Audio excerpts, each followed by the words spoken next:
Radio साथ सदा आपके साथ। आपका स्वागत है इस कार्यक्रम में जिसका नाम है सेहत सबकी, जो बात करता है आपकी और हमारी सेहत की।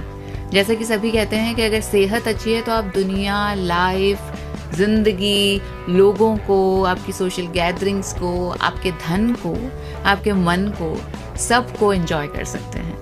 तो अगर आपको सेहत इंश्योर करनी है तो आपको थोड़ा सा अवेयर रहना पड़ेगा। अवेयरनेस के साथ साथ थोड़ी सी प्रैक्टिस, थोड़ी सी मेहनत, जो शरीर आपको भगवान ने दिया है उस शरीर की देखभाल। अब वो देखभाल कैसे की जाए उसके लिए अवेयरनेस की ज़रूरत है, और इसीलिए इस कार्यक्रम में हमारे साथ जुड़ते हैं बहुत सारे एक्सपर्ट्स, डॉक्टर्स, जो हमें बताते हैं कि किस तरह से कौन सी चीज़ की जाए, किस चीज़ के बारे में हमें अवेयर रहना चाहिए और हमें वही प्रैक्टिस करनी चाहिए जो हम प्रीच करते हैं। और ऐसे ही एक एक्सपर्ट डॉक्टर आज हमारे साथ स्टूडियो में हैं, डॉक्टर साधना आर्या। गायनोकोलॉजिस्ट हैं, 35 इयर्स ऑफ एक्सपीरियंस हैं उन्हें। वो पहले आर्या हॉस्पिटल रन करती थी। 95 to 98 ऐसे 3-4 साल उन्होंने सऊदी अरेबिया में भी प्रैक्टिस की। मैराथन रनर हैं और ट्राई एथलीट हैं। मैंने पूछा कि ट्राई एथलीट क्या होता है, तो उन्होंने बताया कि ये एक इंटरनेशनल आयरन रेस होती है, आयरन मैन रेस। और इसमें क्या होता है कि आपको स्विमिंग भी करना होता है, सी में स्विमिंग करना होता है और आपको रन करना होता है। वो जो 6 आवर्स में ये जो रेस है वो आपको कंटिन्यूस कंप्लीट करनी होती है। और वो जो है वो 50 की उम्र से मैराथन रनर हैं और उन्होंने ये रेस में 2 टाइम्स पार्टिसिपेट किया है और अभी वो जयपुर रनर्स क्लब की प्रेसिडेंट भी हैं। सो वो जो बताती हैं कि आपको ऐसा करना चाहिए, ऐसा करना चाहिए, वो उसे प्रैक्टिस भी करती हैं। बहुत सारा एक्सपीरियंस के साथ आज हमारे स्टूडियो में आई हैं। थैंक यू सो मच हमारे स्टूडियो में आने के लिए। Thank you so much for having me here. आज हम मैम बात करने वाले हैं स्क्रीनिंग के बारे में, क्यों इम्पॉर्टेंट है, क्या होती है स्क्रीनिंग। बहुत सारे हमारे लिसनर्स जो सुन रहे हैं वो शायद स्क्रीनिंग को टेस्ट के नाम से जानते हैं, और स्क्रीनिंग इसे क्यों कहा जाता है और क्यों ज़रूरी है। फ्रेंड्स नमस्कार, मेरा नाम डॉक्टर साधना आर्या है। मैं ये बताना चाहती हूँ कि मेडिकल साइंस इतनी एडवांस हो चुकी है कि डॉक्टर्स आपको मरने नहीं देंगे, पर जो बीमारियां हो रही हैं लाइफस्टाइल्स वो आपको जीने नहीं देंगे। अरे तो अगर हमने टाइमली ये जो बीमारियां हैं, लॉन्ग टर्म क्रॉनिक लंबी चलने वाली बीमारियां हैं, इनको टाइमली डायग्नोज नहीं किया तो हमारी हेल्थ अच्छी नहीं रहेगी और हम अपनी लाइफ को एंजॉय नहीं कर पाएंगे। जैसे आपने कहा कि that is the essence of health. तो स्क्रीनिंग क्या होती है? बहुत सारे नॉर्मल ब्लड टेस्ट होते हैं और टेस्ट होते हैं जो पेशेंट्स कराते हैं, पर स्क्रीनिंग एक ऐसा टेस्ट है जो हम हेल्दी पॉपुलेशन में, हेल्दी लोगों में करते हैं डिजीज़ होने से पहले। और क्यों करते हैं?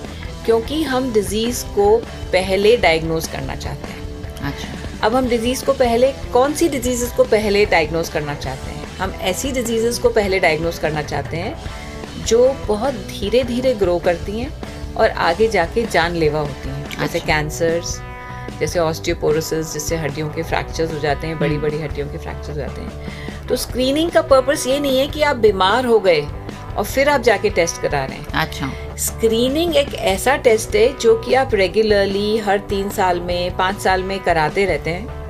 अच्छा। और उससे आप जो डिजीज़ आने वाली बीमारियां हैं उसको आप टाइमली पकड़ पाते हैं और टाइमली उनका इलाज कर पाते हैं। राइट। तो स्क्रीनिंग के बारे में तो आपने बता दिया, लेकिन बहुत तरह तरह की स्क्रीनिंग होती है और एक एवरेज इंसान जैसे कि मैं, तो मुझे नहीं पता होता है कि कौन सी स्क्रीनिंग करानी चाहिए। दुनिया भर के टेस्ट होते हैं। हमारी बॉडी है तो हमारा ब्रेन भी है, तो हार्ट भी है, तो लिवर भी है। हाँ। तो कौन कौन से टेस्ट ऐसे कराने चाहिए स्क्रीनिंग के लिए? जानकारी या अवेयरनेस कैसे आए? तो बीइंग अ गायनोकोलॉजिस्ट, क्योंकि मैं स्त्री रोग विशेषज्ञ हूँ, तो मैं आज सिर्फ जो लेडीज के बारे में जो इम्पोर्टेंट स्क्रीनिंग्स है उसी पे ही फोकस करूंगी। तो अच्छा। मेरे ख्याल से अपना टॉपिक लिमिटेड और डिफाइंड रहेगा। उसके बाद अगर कोई स्पेशल क्वेश्चंस हैं तो वो अपन डील कर लेंगे। तो जो लेडीज हैं वो 2 कैटेगरीज में होती हैं। एक तो नॉर्मल लेडीज हैं, आप और हम, और एक जो प्रेग्नेंट हो जाती हैं। अच्छा। तो स्क्रीनिंग 2 तरह से होती है। एक है गायनेकोलॉजिकल स्क्रीनिंग। अच्छा। और एक है ऑब्स्टेट्रिक स्क्रीनिंग। ऑब्स्टेट्रिक स्क्रीनिंग मतलब जो प्रेग्नेंट पेशेंट्स की स्क्रीनिंग, और गायनेकोलॉजिकल स्क्रीनिंग मतलब और बाकी बीमारियां जो औरतों को होती हैं मोटी मोटी, उनकी स्क्रीनिंग।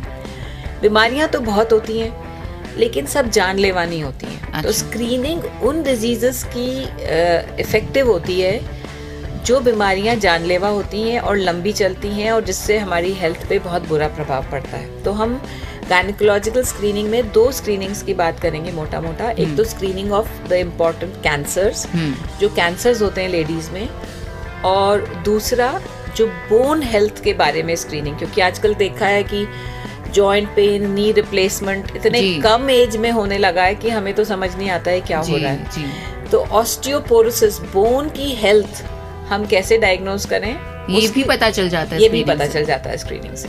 अच्छा। तो सबसे पहले कैंसर्स में 4 मोटे मोटे कैंसर्स होते हैं। एक तो बच्चेदानी के मुंह का कैंसर, जिसको सर्वाइकल कैंसर बोलते हैं। अच्छा। दूसरा, बच्चेदानी के पास अंडेदानी होती है, जिसको ओवेरियन कैंसर बोलते हैं। तीसरा, बच्चेदानी की लाइनिंग का कैंसर, जिसको एंडोमेट्रियल कैंसर बोलते हैं, बच्चेदानी के अंदर का कैंसर। और चौथा है ब्रेस्ट कैंसर। अच्छा। ठीक है, ये 4 कैंसर्स टॉप मोस्ट कैंसर्स हैं इंडिया में and all over the world, और जिसके कारण लेडीज की डेथ्स होती हैं। तो जो सर्वाइकल कैंसर है वो ज्यादातर 50 की एज के आसपास होता है। अच्छा। ठीक है, लेकिन उसकी जो शुरुआत होती है वो 24-25 साल की उम्र से ही उसकी एक सूक्ष्म रूप से शुरुआत हो जाती है। अच्छा। और इसका जो कारण होता है वो एक इन्फेक्शन होता है, एक तरह का वायरस। जैसे अभी सबको पता है वायरस का इतना प्रकोप था, कोरोना भी एक तरह का वायरस है। तो ये वायरस होता है ह्यूमन पैपिलोमा वायरस। अच्छा। तो ये वायरस करता है सर्वाइकल कैंसर। तो कुछ एक ऐसे टेस्ट होते हैं जिनके कारण हम इस वायरस को, और ये वायरस जो बच्चेदानी के मुंह पे बदलाव करता है, अच्छा, प्री कैंसरस लीजन्स, मतलब कैंसर से होने से पहले वाले जो सेल्स में चेंजेस करता है, वो हम डायग्नोज कर सकते हैं। अच्छा।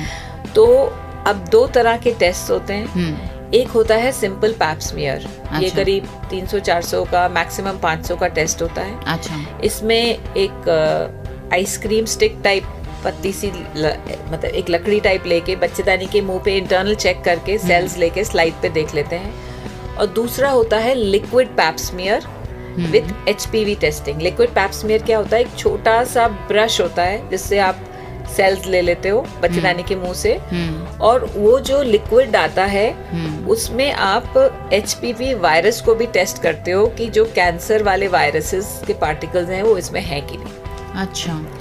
तो ये दोनों टेस्ट मात्र 2 मिनट में हो जाते हैं। अच्छा। उससे ज्यादा टेस्ट में टाइम लगता नहीं है। जो पहला टेस्ट है वो करीब थोड़ा सस्ता होता है, दूसरा टेस्ट थोड़ा सा महंगा होता है। Okay. और ये टेस्ट किस एज से चालू होना चाहिए?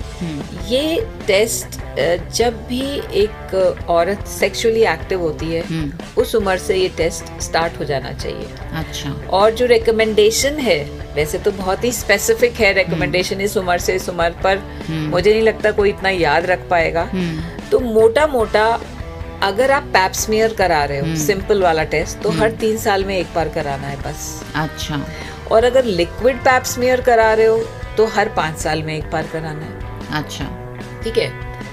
अब ये तो टेस्ट अगर नॉर्मल आता है, सपोज मैं 26 साल की थी और मैंने टेस्ट हर 3 साल में एक बार कराया, मेरे सारे टेस्ट नॉर्मल हैं, तो मैं 60 साल की उम्र पे बंद कर सकती हूँ ये टेस्ट कराना। ठीक है, ठीक है।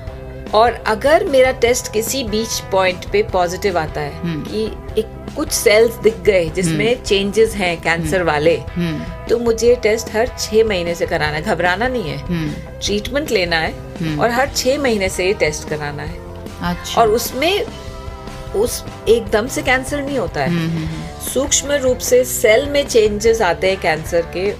उससे कैंसर बनने में कम से कम 10 साल लगते हैं। 10 साल लगते हैं। तो हमारे पास टाइम है, बहुत सारा टाइम है। तो जब वो, अगर हमें लगता है कि चेंजेस ज्यादा आ रहे हैं तो हम ऑपरेट भी करा सकते हैं, माइल्ड चेंजेस हैं तो हम मॉनिटर करके रिलैक्स भी हो सकते हैं। तो ये पर्पस है स्क्रीनिंग का कि हमने, और यही अगर हम स्क्रीनिंग ना कराते तो क्या होता, सीधे जब कैंसर सर्विक्स के जो बिल्कुल भीषण सिम्टम्स आते हैं, जो अल्टीमेट 4th स्टेज आप बोलते हैं, जी, तब पता चलता और बात जो है वो हाथ से बाहर निकल जाती, लाइलाज हो जाता वो।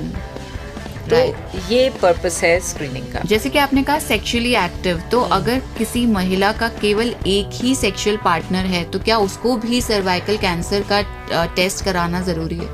हाँ, बिल्कुल कराना जरूरी है। कोई भी सेक्सुअली एक्टिव हो, भले ही उसका सिंगल पार्टनर भी हो, पर जो ह्यूमन पैपिलोमा वायरस होता है वो कैजुअल सेक्सुअल कांटेक्ट से भी स्प्रेड होता है। मतलब इंटीमेट सेक्सुअल कांटेक्ट नहीं, कैजुअल सेक्सुअल कांटेक्ट जैसे टचिंग और इस तरह से है, उससे भी स्प्रेड होता है। ओके। तो वो हमको स्क्रीनिंग टेस्ट तो सभी को कराना चाहिए। अच्छा। और जो अच्छी बात वो ये है कि स्क्रीनिंग के बाद आजकल वैक्सीन आया है। हाँ, एक वैक्सीन आया है सर्वाइकल कैंसर के प्रिवेंशन के लिए, और गवर्नमेंट ऑफ इंडिया भी इसको प्रोड्यूस कर रही है और काफी चीप रेट्स पे इसको प्रोवाइड कराएगी। उस वैक्सीन का भी एक शेड्यूल होता है, किस तरह से देना है। चाहो तो मैं बता सकती हूँ। वो वैक्सीन की जो उम्र है, स्टार्टिंग एज है वो 15 इयर्स है। अच्छा। और 45 इयर्स तक आप उसको दे सकते हो। वैसे 26-27 इयर्स की एज तक उसको देते हैं। अच्छा। इससे इस एज तक आप दे सकते हो, लेकिन जो रिकमेंडेशंस बोलते हैं वो ये है 26, क्योंकि क्या करता है, वैक्सीन जो इन्फेक्शन हो गया उसको ठीक नहीं करेगा। अच्छा। पर जो नया इन्फेक्शन है उसको प्रिवेंट करेगा। क्योंकि जो ह्यूमन पैपिलोमा वायरस है जो कैंसर करता है, वैसे और भी कॉजेज हैं कैंसर के, ये जो कैंसर करता है उसके बहुत सारे सब टाइप्स हैं। अच्छा। मान लो 1, 2, 3, 4 चल रहे हैं अपन, करीब 100 तरह के सब टाइप्स हैं। अच्छा। तो उसमें 16, 18, 31 एंड 33 ये सबसे ज्यादा कैंसर कॉजिंग वायरसेस हैं। ओके।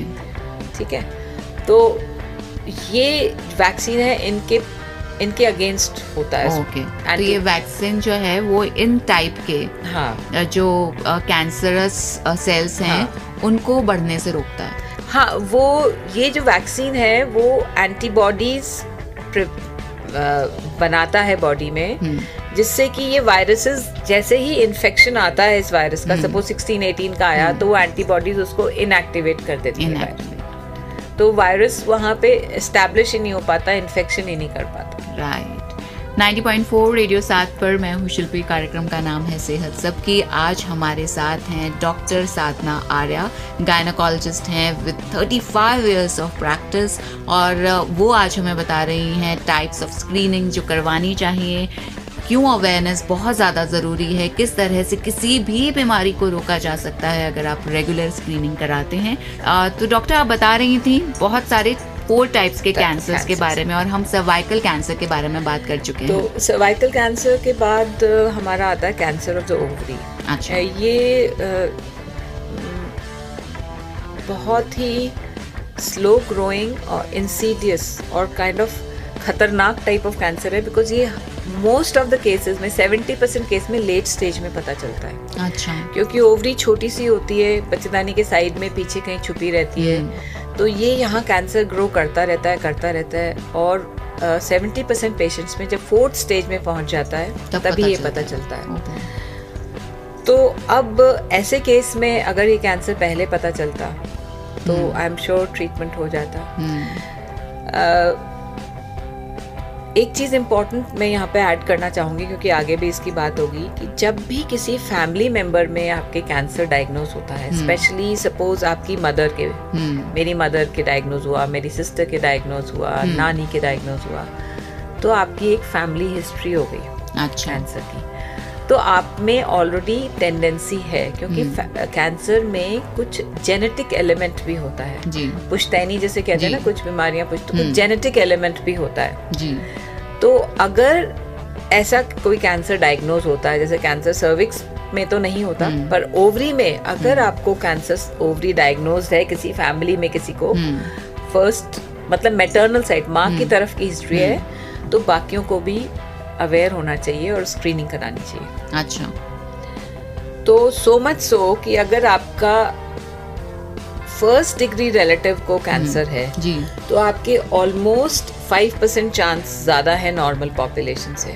अच्छा। और अगर 2 1st डिग्री रिलेटिव्स को है, सपोज आपकी मदर को और आपकी बहन को ओवेरियन कैंसर है, तो आपको 40% चांस है ovarian cancer oh my God, 40% है। तो अब आप देखिए कि एज अ डॉक्टर हमारे लिए भी कितनी बहुत बड़ी समस्या हो जाती है कई बार कि सपोज एक पेशेंट आती है ओवेरियन कैंसर की, अब हम उसको ट्रीटमेंट तो सजेस्ट कर रहे हैं, मैं तो ऑन्कोलॉजिस्ट नहीं हूँ, मैं उसको रेकमेंड करती हूँ आप कैंसर स्पेशलिस्ट के पास जाइए।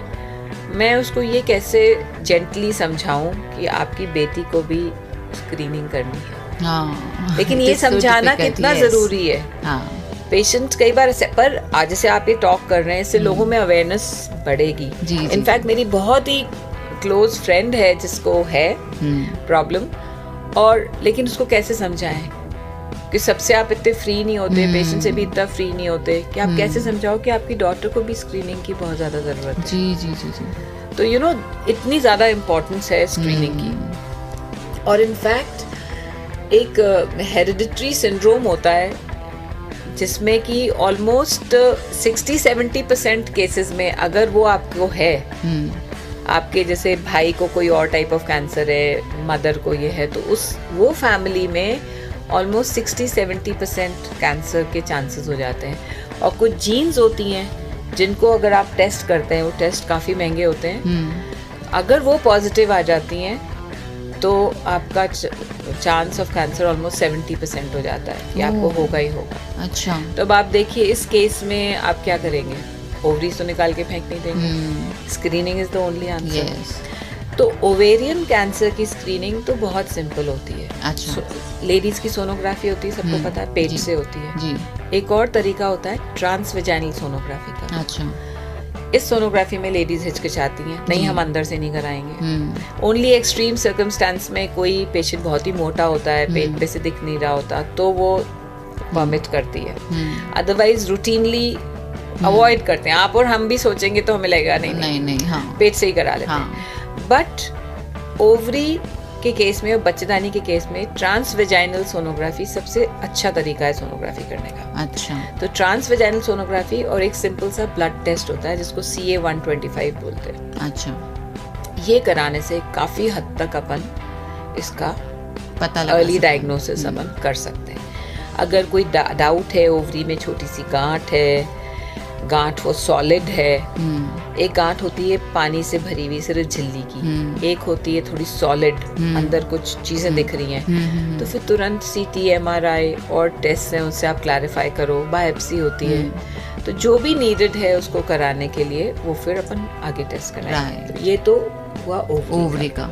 तीसरा है एंडोमेट्रियल कैंसर। एंडोमेट्रियम बच्चेदानी, हर महीने ब्लीडिंग होती है औरतों को, तो जो चीज बाहर आ रहा है ब्लड, वो ओल्ड एंडोमेट्रियम है, डीजेनरेटेड एंडोमेट्रियम आ रही है, वो हर महीने बनती है इस आशा से कि प्रेगनेंसी होगी तो उसी ब्लड से बच्चे को पोषण मिलता है। अच्छा। अर्ली एम्ब्रियो को, भ्रूण जो होता है उसको पोषण मिलता है। अगर प्रेगनेंसी नहीं होती तो वो एंडोमेट्रियम शेड हो जाती है और फिर नई बनने लगती है। जी।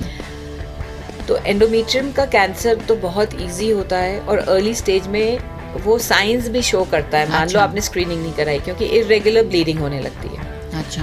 अब आप ये भी कैंसर होने की एज वही 45-50 होती है। अब आप एक सिनेरियो समझिए, 47-year-old लेडी है, उसको इरेगुलर पीरियड्स हो रहे हैं, तो क्या कहेगी, माहवारी जाने की उम्र है, ऐसे ही होता है। जी जी जी। नहीं, ऐसे कभी नहीं होता।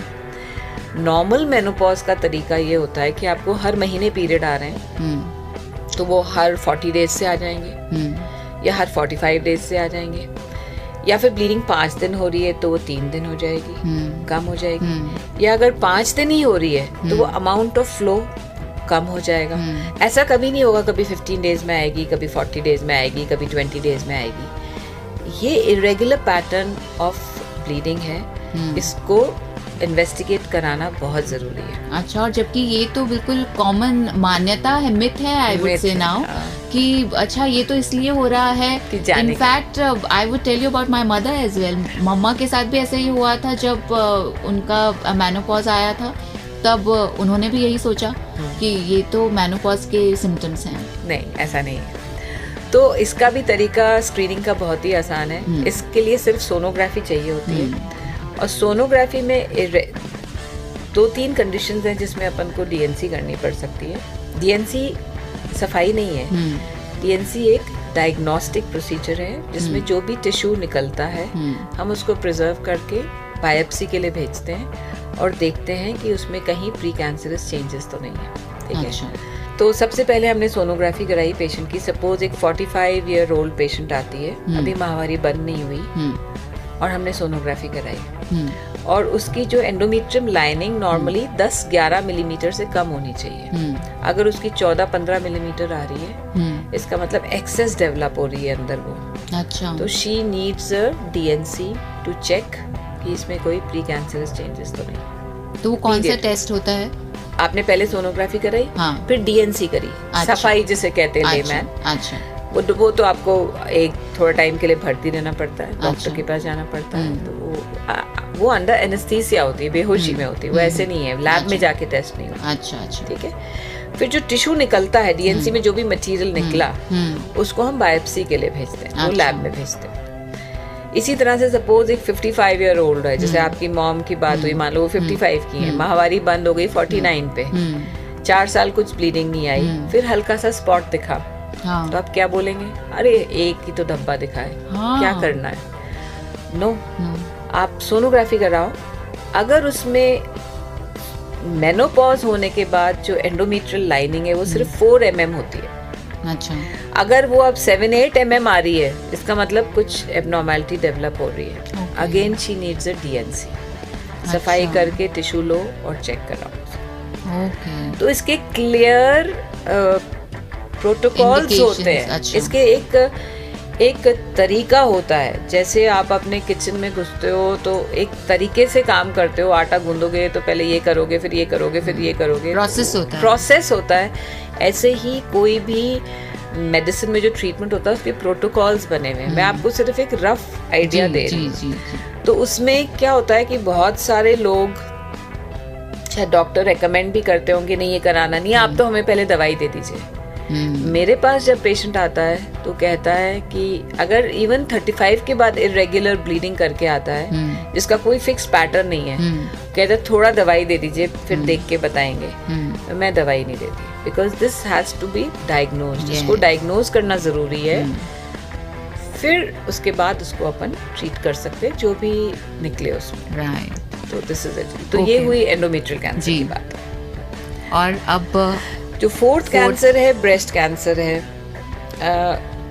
ये भी इसका इंसिडेंस भी बहुत ज़्यादा हाई है और ओल्डर एज ग्रुप के साथ साथ ही बहुत यंग एज ग्रुप में भी हो जाता है। एज यंग एज 35, 34, 2-2, 3-3 साल के, 4-4 साल के बच्चे हैं लेडीज के। जो मैंने सारे कैंसर पहले वाले डिस्कस करे उसमें से किसी को भी आप खुद डायग्नोज नहीं कर सकते, लेकिन ब्रेस्ट को अपन खुद एग्जामिन कर सकते हैं और उस कैंसर को खुद भी डायग्नोज भी कर सकते हैं। अच्छा। तो ब्रेस्ट कैंसर के लिए भी 2-3 तरीके हैं स्क्रीनिंग के। एक होता है SBE, self breast examination. Okay. हर 2-3 महीने में जब माहवारी खत्म हो जाए तो फ्लैट ऑफ द हैंड से आपको ब्रेस्ट को डीप प्रेशर से टच करना चाहिए, से गोल गोल हाथ घुमा के। आप किसी भी डॉक्टर के पास जाएंगे, गायनेकोलॉजिस्ट, तो तरीका बता देगा। उसमें कभी कभी पेशेंट को कोई गांठ या कुछ फील होती है तो तुरंत आपको फिर नेक्स्ट डॉक्टर के पास जाना है, फिर नेक्स्ट आगे जो भी टेस्ट है। दूसरा ये है कि एज अ रूटीन गायनेकोलॉजिस्ट को एटलीस्ट क्वेश्चन तो पूछने चाहिए। गायनेकोलॉजिस्ट यूजुअली ब्रेस्ट के साथ डील नहीं करते, वो सर्जन ही करते हैं कि छाती में कहीं दर्द तो नहीं है, कोई गांठ तो फील नहीं होती, और एक एग्जामिन करना चाहिए। और अगर पेशेंट बोल रही गांठ है तो आप प्रॉपर्ली एग्जामिन करो जी। फिर तीसरा टेस्ट होता है सोनोमैमोग्राफी। जैसे सोनोग्राफी होती है ऐसे ब्रेस्ट की भी सोनोग्राफी होती है। उसमें काफी कुछ चीजें पता चल जाती हैं। अच्छा। और चौथा टेस्ट है मैमोग्राफी। मैमोग्राफी में लो डोज एक्सरे एक्सपोजर होता है और वो बहुत ज्यादा सेंसिटिव होता है। तो वो टेस्ट आप कराते हो तो आपको कोई भी छोटी से छोटी गांठ है या कुछ बहुत ही स्मॉल लेवल पे मतलब कैल्सिफिकेशन यानी कैल्शियम डिपॉजिट हो रहा है, विच इज अ साइन, वो प्री कैंसर लीजन का साइन होता है, तो वो आपको डायग्नोज हो जाता है। ओके। तो वो आप करा सकते हो। Right. So these are the screenings for these 4 types of cancers जो आज हमें बताए डॉक्टर साधना आर्या ने. आज हमारे साथ हैं डॉक्टर साधना आर्या जो 35 इयर्स की प्रैक्टिस के साथ आज हमारे साथ स्टूडियो में शामिल हैं और उन्होंने हमें बहुत सारी स्क्रीनिंग्स के बारे में बताया. सबसे ज़्यादा जिस चीज़ से हमें डर लगता है, जो बीमारी ऐसा लगता है कि हाथ के बाहर है, उसके बारे में उन्होंने बताया कि अगर आप स्क्रीनिंग रेगुलरली करवाते रहें, कौन कौन से टेस्ट उन्होंने बताया कि ये टेस्ट आप different types of cancers in ladies, in women आप अगर करवाते रहें तो वो कैंसर डेवलप होने से पहले ही अगर डेवलप होने वाला है तो हमें पता चल जाएगा और वो प्योरली या कम्प्लीटली क्योरेबल है. और स्क्रीनिंग क्यों ज़रूरी है उसके बारे में बताया. स्क्रीनिंग कब कब करवानी चाहिए? तो जैसे मैंने बताया कैंसर सर्विक्स के बारे में कि आपके रिस्क पे डिपेंड करता है. पैप स्मीयर आपको वंस एवरी 3 इयर्स कराना चाहिए और दूसरा जो लिक्विड पैप है वंस एवरी 5 इयर्स कराना चाहिए. तो ऐसे कैंसर ब्रेस्ट की स्क्रीनिंग के लिए भी एक बार स्क्रीनिंग कराना काफ़ी नहीं होता. स्क्रीनिंग का पर्पस ये है कि हम टाइम से टाइम उसको, जैसे मेरी अभी फ्रेंड ने बहुत अच्छा एनालॉजी दी कि हम पार्लर भी हर महीने जाते हैं. कुछ एक बार का कराया काम पूरा ऐसे थोड़ी पूरा साल चल जाएगा. तो इसी तरह से स्क्रीनिंग भी एक बार करा के उसको छोड़ना दें. अच्छा. उसको हम रेगुलरली कराते रहें.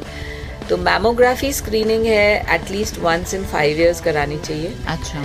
और अगर किसी का हाई रिस्क है तो उसको और जल्दी भी करानी पड़ सकती अच्छा. है. तो वो फिर आपको डॉक्टर आपको राय देगा. जो बॉटम लाइन मैसेज है वो ये है कि वन टाइम टेस्ट नहीं है. आपके एटीट्यूड में होना चाहिए कि मेरी हेल्थ की जिम्मेवारी मेरी खुद की है. बीमार हो गई तो वो डॉक्टर ट्रीट तो कर ही देगा, लेकिन हेल्दी रहना है तो वो मेरे हाथ में है. अच्छा.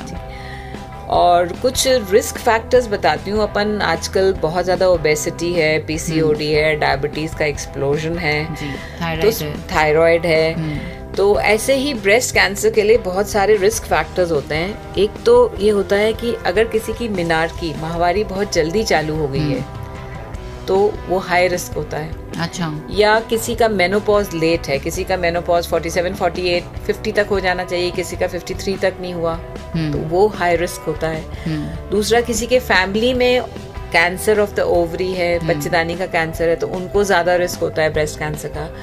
कोई स्मोक करता है, अल्कोहल कंज्यूम करता है, ग्रॉसली ओबीज है, ठीक है, और अपने बच्चे को कोई ब्रेस्ट फीडिंग नहीं कराता. आजकल ये भी बहुत ट्रेंड है कि हमें ब्रेस्ट फीड नहीं कराना. इवन जो लोग शादी नहीं करते या जो बच्चे नहीं बाय चॉइस पैदा नहीं करते, उनको भी हाई रिस्क है. अच्छा. हाँ, उनको भी. और जो लेट कंसीव करते हैं, और कुछ जीन म्यूटेशन भी होते हैं बॉडी में. कुछ ऐसी जीन्स होती हैं जो अगर प्रेजेंट होती हैं तो आपका रिस्क बहुत हाई होता है. ओके. इस एनालॉजी में एक चीज़ बताना चाहूँगी कि एंजेलिना जोली बहुत ही फेमस अमेरिकन एक्ट्रेस है.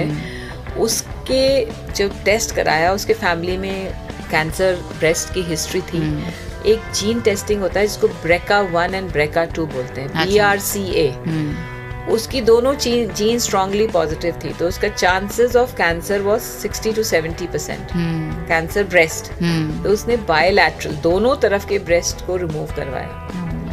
तो एट दैट लेवल ही उन्होंने इतना ड्रास्टिक स्टेप लिया.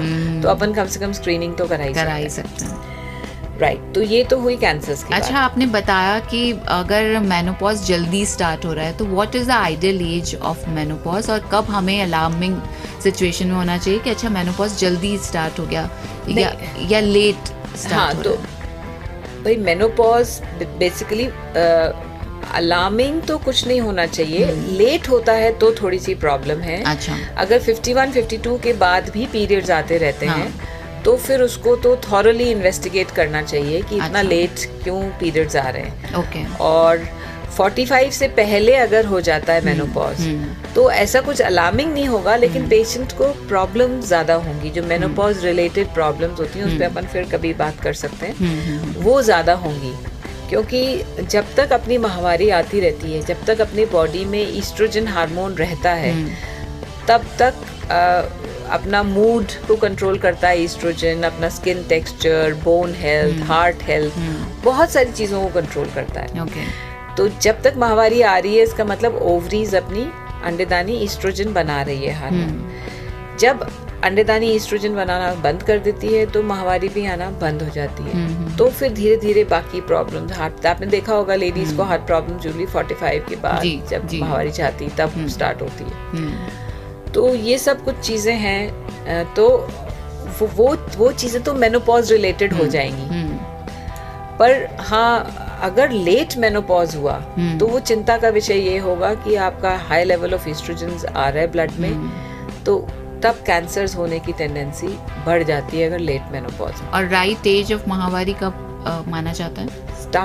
स्टार्ट कोई किसी भी चीज की एक फिक्स्ड नहीं, हाँ, क्योंकि डिफरेंट रेंज होती है हर चीज की। तो 11 to 12, 13 तक तो हर हाल में आ जानी चाहिए, पर आजकल as early as 10 years and few months इस पे भी आ जाती है गर्ल्स के पीरियड्स, बिकॉज कुछ सीडेंट्री लाइफस्टाइल है, कुछ अपन जो खाने में इतने केमिकल्स जो ले रहे हैं उसकी वजह से बॉडी में चेंजेस और सब होते हैं। तो एक फिक्स्ड नहीं है, there's always a range, एक रेंज ऑफ एज होती है। पर हाँ, डेफिनेटली 13 तक नहीं आए तो एक मैटर ऑफ कंसर्न है। अच्छा, तो पेरेंट्स को ध्यान कंसल्ट करना चाहिए। जी। अच्छा, आप बात करते हैं और दूसरी स्क्रीनिंग्स जो बहुत ज़रूरी है। बहुत ज़रूरी, हाँ। तो अब ब्रीफली, अपने पास शायद टाइम थोड़ा सा कम है। हाँ, तो बोन मिनरल डेंसिटी, लेडीज़ की बोन 35 के बाद धीरे धीरे लेडीज़ की बोन्स में से कैल्शियम निकलता जाता है। अच्छा। और बोन्स वीक होती जाती हैं। और आजकल हम सनस्क्रीन लगाते हैं, बाहर जाते हैं तो, या घर में एसी में बैठते हैं तो धूप में काम कम ही करते हैं, तो बहुत कम टाइम के लिए हम धूप में जाते हैं, तो बोन्स जो वीक हो जाती हैं। तो बोन्स की वीकनेस दो तरह से होती है। एक तो ऑस्टियोपीनिया होता है, मतलब कमी है, उसको रिवर्स किया जा सकता है। एक होता है ऑस्टियोपोरोसिस। अच्छा। बोन्स छलनी हो जाती हैं और उसको क्योर नहीं किया जा सकता, सिर्फ कंट्रोल किया जा सकता है। अच्छा। और ऑस्टियोपोरोसिस ऐसी बीमारी है कि जो अपनी जांग की हड्डी है, फीमर बोन है, थाई बोन है, वो शायद यंग एज में एक लाठी भी मारें तो भी नहीं टूटेगी, वो थोड़ा सा पैर स्लिप होने से वो टूट जाती है और उसका लिए मेजर सर्जरी होती है, फ्रैक्चर नेक फीमर। और अपन हाथ ऐसे करके गिर जाते हैं या हाथ जोर से ऐसे कर देते हैं तो हाथ की हड्डी फ्रैक्चर रहती है। उसके लिए एक टेस्ट होता है जिसको बोलते हैं डेक्सा। अच्छा। DEXA। नाम टेस्ट का लंबा है, डुअल एमिशन एक्सरे एब्जॉर्प्शियोमेट्री, उसका शॉर्ट फॉर्म करके डेक्सा बनाया हुआ है। बहुत, एक एक्सरे से भी कम डोज का एक्सरे लगता है। तो वो अपना स्पाइन, मतलब बैकबोन, अपनी कलाई और अपना हिप बोन, इसका कैल्शियम डिपोजिशन कितना है कितना नहीं, ये अपन को बता देता है। और अगर इसमें स्कोरिंग्स कम आती हैं, तो आपको ये समझ जाना चाहिए रिस्क ऑफ फ्रैक्चर है और आपको उसके लिए स्टेप्स लेने होते हैं। ये डेक्सा भी आप हर 2-3 साल में एक बार करा सकते हो। और अगर एबनॉर्मल है तो डेफिनेटली लोग हमारे पास आते हैं और कहते हैं कि हम कैल्शियम लिखते हैं कि कैल्शियम खाना चाहिए, तो कहते हैं कि ये स्टोन तो नहीं हो जाएगा, ओवरडोज तो नहीं हो जाएगा। अभी बीपी की दवाई तो आप जिंदगी भर खा रहे हैं, उससे नुकसान नहीं हो रहा। डायबिटीज की दवाई तो आप जिंदगी भर खा रहे हैं, उससे नहीं हो रहा। तो सप्लीमेंट, जब आप में किसी चीज की कमी है, तो सप्लीमेंट का क्या मतलब है, उस कमी को जो डाइट से नहीं, या तो आप डाइट सुधारिए, अपनी बैलेंस डाइट खाइए, एक्सरसाइज करिए, जो भी सब चीजें हैं टिक, सारे बॉक्सेस को टिक करिए, वो नहीं कर पा रहे और आपकी डेफिशिएंसी हो रही है, जैसे आजकल बच्चे हॉस्टल में रह रहे हैं या आपका ट्रैवलिंग जॉब है, तो फिर आपको सप्लीमेंट लेना ही पड़ेगा। There is no harm in it. जी। तो इसको तो इतना ही ब्रीफ रखेंगे। पर डेक्सा के बारे में बहुत कम लोगों को अवेयरनेस है, और मेरे पेशेंट्स का भी देखूं तो ये सोनो मैमोग्राफी और ये तो फिर भी करा लेते हैं, डेक्सा बहुत कम लोग कराते हैं। ओके। और वो बहुत जरूरी है, वो बहुत जरूरी है, टेंडेंसी बहुत ज्यादा होती है, बहुत ज्यादा। कौन सी उम्र में टेंडेंसी की अगर बात करें तो करवाना चाहिए डेक्सा? तो डेफिनेटली 45 की बात तो कराना ही कराना चाहिए। अच्छा, ठीक है। अब बात करते हैं प्रेग्नेंट लेडीज की, कि अगर लेडी प्रेग्नेंट है तो कौन कौन सी स्क्रीनिंग मैंडेटरी है, करवानी ही चाहिए? ठीक है, तो अब jैसे हमने बात किया कि स्क्रीनिंग पहले तो नॉर्मल पेशेंट्स में थी, नॉर्मल लेडीज पॉपुलेशन में, औरतों में थी, और एक जो स्पेशल पॉपुलेशन है वो प्रेग्नेंट पेशेंट्स की पॉपुलेशन है। तो प्रेग्नेंट पेशेंट्स में 2 पेशेंट्स हैं हमारे पास, एक तो माँ और बच्चा। एक बच्चा। तो माँ के जो टेस्ट हैं वो तो मैं बहुत ज़्यादा बताऊंगी नहीं, सबको पता भी है, करवा भी लेते हैं। सबसे पहले तो खून का लेवल चेक होना चाहिए, हीमोग्लोबिन 12 से ऊपर होना चाहिए, जो कि 80% पेशेंट्स का नहीं होता है। ठीक है।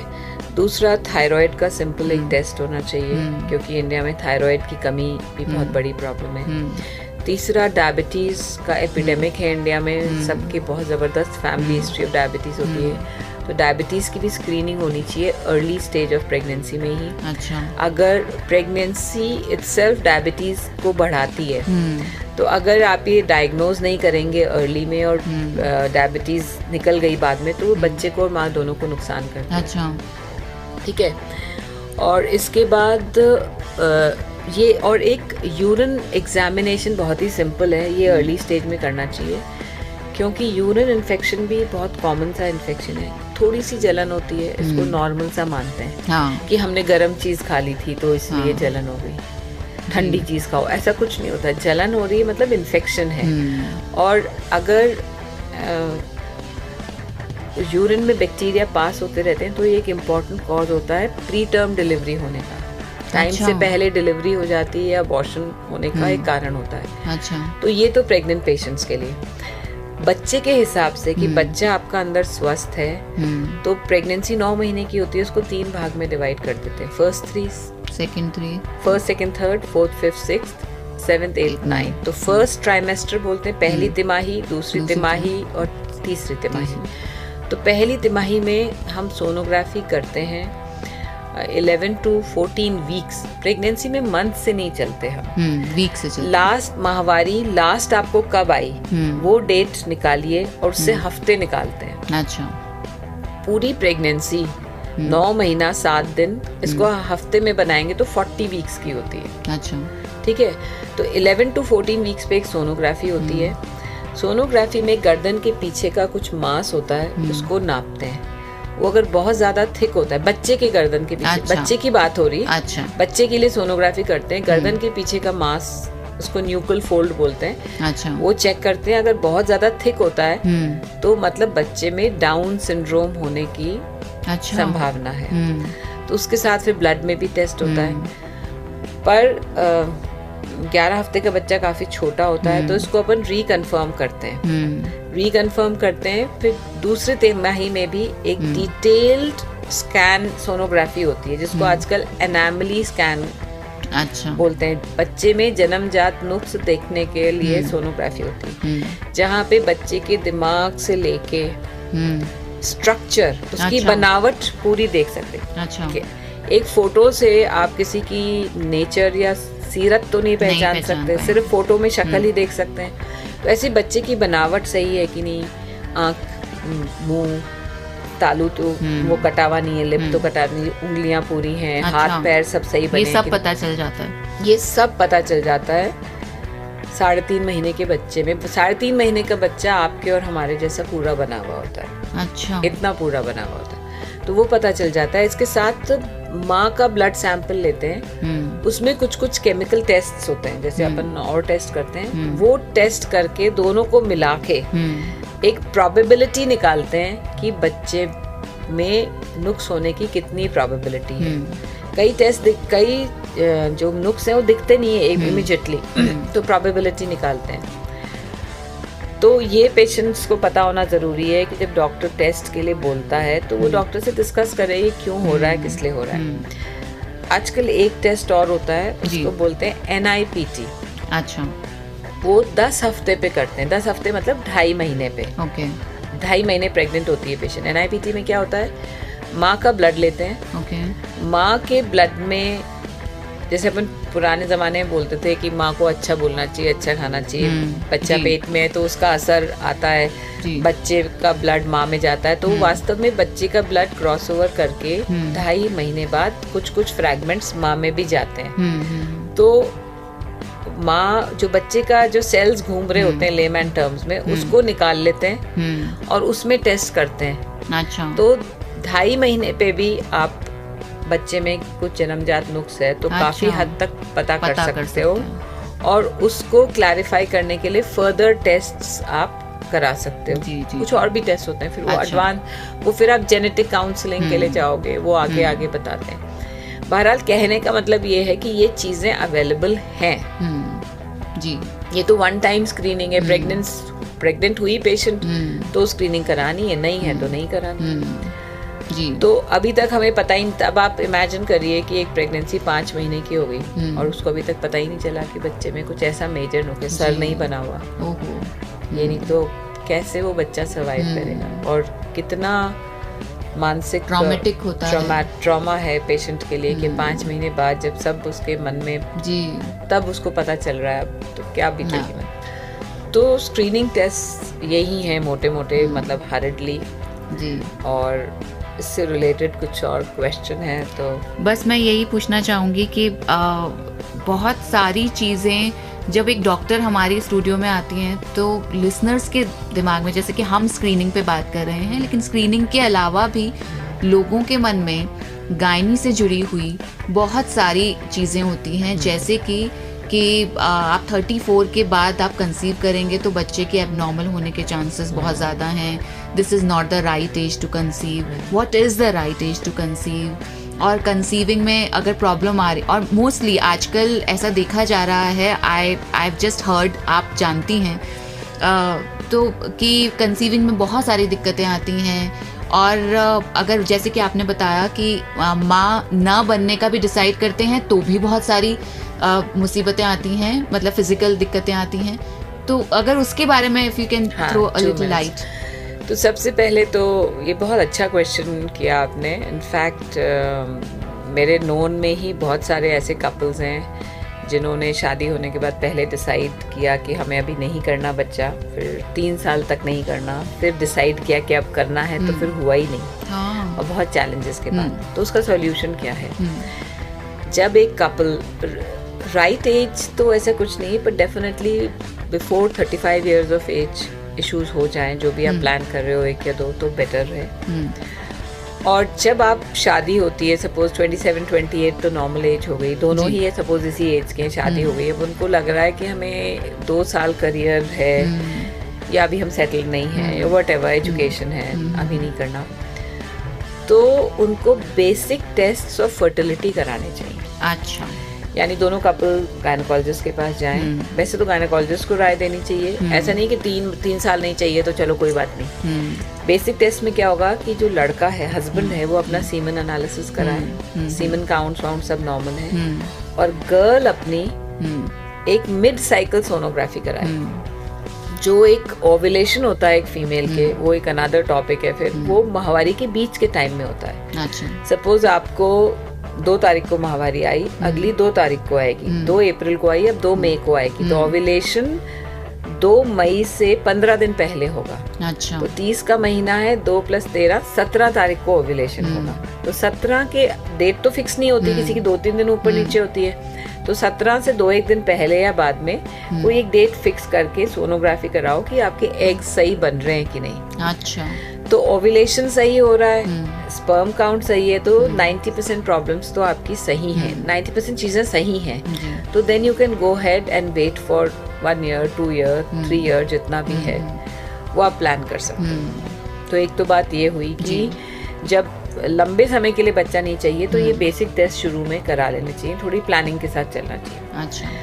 दूसरी चीज आपने कहा कि मैलफॉर्मेशंस, तो definitely after the age of 35 chances of Down syndrome बढ़ जाते हैं। वो क्यों बढ़ते हैं? क्योंकि जब एक गर्ल पैदा होती है तो उसके ओवरी में 500 एग होते हैं। अच्छा। वो फ्रोजन स्टेट ऑफ डेवलपमेंट में होते हैं। अच्छा। एक अवस्था में जाके वो रुक गए हैं। अच्छा। जब 11-12 की होती है, जब माहवारी चालू होती है, तो हर महीने एक एग उस फ्रोजन स्टेट से डेवलप होना चालू होता है, ओव्यूलेशन होता है, एक एक करके होते जाते हैं। गलती से 2 हो गए तो ट्विंस हो जाते हैं। तो जो एग 40 साल की उम्र पे जाके मैच्योर हो रहा है, ओव्यूलेट हो रहा है, वो कितने साल पुराना हो गया? 40 साल पुराना।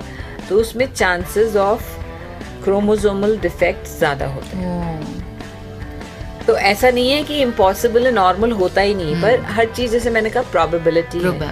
Eight the age of 40 the chance of Down syndrome बच्चे को पैदा करने का चांस 1 in 80 होता है.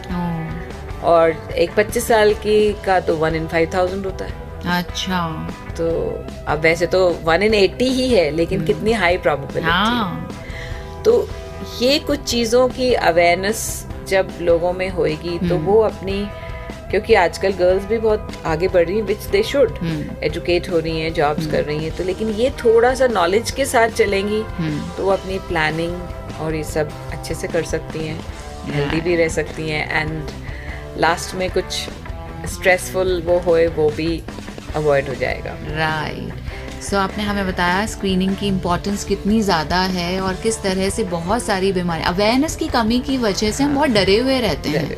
और आजकल का जो सिनेरियो है उसमें ऐसा लगता है कि जाएंगे कुछ टेस्ट कराने, भाई कोलेस्ट्रॉल, ये जो डायबिटीज़, बीपी, एनीमिया, हीमोग्लोबिन का जब हम टेस्ट कराते हैं तो ये तो निकलेगा ही.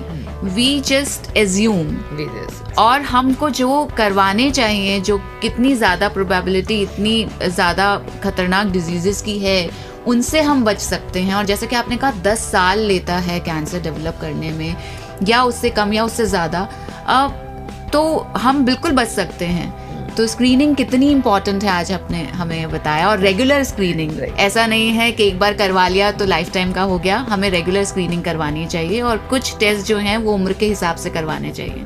थैंक यू सो मच हमारे स्टूडियो में आने के लिए. और हमें thank you for having me. Yes, इतनी सारी जानकारी आज हमें दी डॉक्टर साधना आर्या ने, और उन्होंने हमें ये भी बताया कि किस तरह से आप बहुत बड़ी बड़ी बीमारियों से बच सकते हैं. थोड़ी सी अवेयरनेस की ज़रूरत है. अगर आपका डॉक्टर कुछ कह रहा है तो आपको वो मानने की ज़रूरत है, क्योंकि हम अक्सर ये सोचते हैं कि इतने सारे टेस्ट लिख दिए. वो जो टेस्ट हैं वो सिर्फ इसीलिए करवाए जा रहे हैं जिससे आपकी सेहत सुनिश्चित हो सके. आपकी हेल्दी लाइफस्टाइल के साथ ही स्क्रीनिंग्स भी बहुत ज़्यादा ज़रूरी होती हैं.